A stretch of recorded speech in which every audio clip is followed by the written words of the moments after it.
Evacuation warnings by Israel to people in Gaza ahead of attacks have contained a host of errors, BBC analysis has revealed. Warnings contained contradictory information, were confusing and sometimes misnamed districts.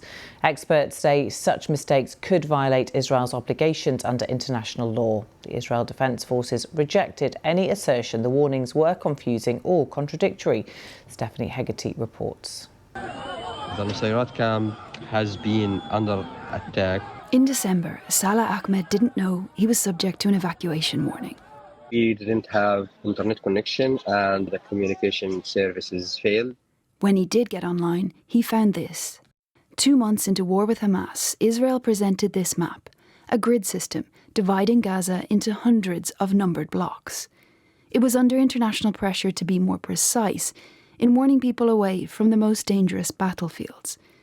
Then it issued hundreds of posts on social media and sent millions of leaflets and phone messages referencing this grid system.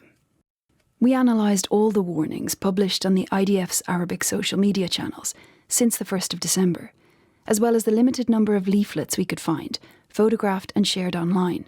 These warnings contained vital information to help people get away from danger, but they also contained errors. We counted 26 separate warnings, and 17 of them contained errors that made parts of them contradictory or confusing. Here you can see the IDF's Arabic Twitter account. In January, at the International Court of Justice, Israel's lawyers presented one of these warnings as an example of the lengths it was going to protect Palestinians. We found 2 errors in that warning. Block 55 and 99 were listed in the text of the post, but they weren't shaded on the map. This type of error happened at least 12 times. In one warning, some of the blocks listed in the post were on the opposite side of Gaza to those highlighted on the map.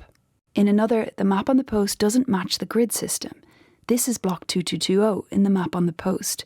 But on the grid system, this is block 2220 and blocks 2221 to 2225. When presented with this evidence, the IDF didn't address mistakes in maps specifically, but said the text of the post was sufficiently clear. And it said these posts were only part of a multifaceted and extensive effort to move civilians out of harm's way. Salah eventually found his block, but it was cut in 2. His family were unsure what to do. He left with his children, but his in-laws stayed put until fighting escalated further.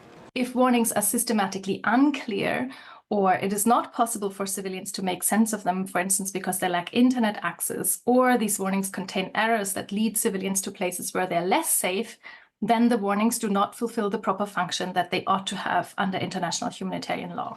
The IDF say it's clear that many people moved to safety, even after the warnings in our analysis. It said IDF warnings have saved countless lives in Gaza. Stephanie Hegarty, BBC News.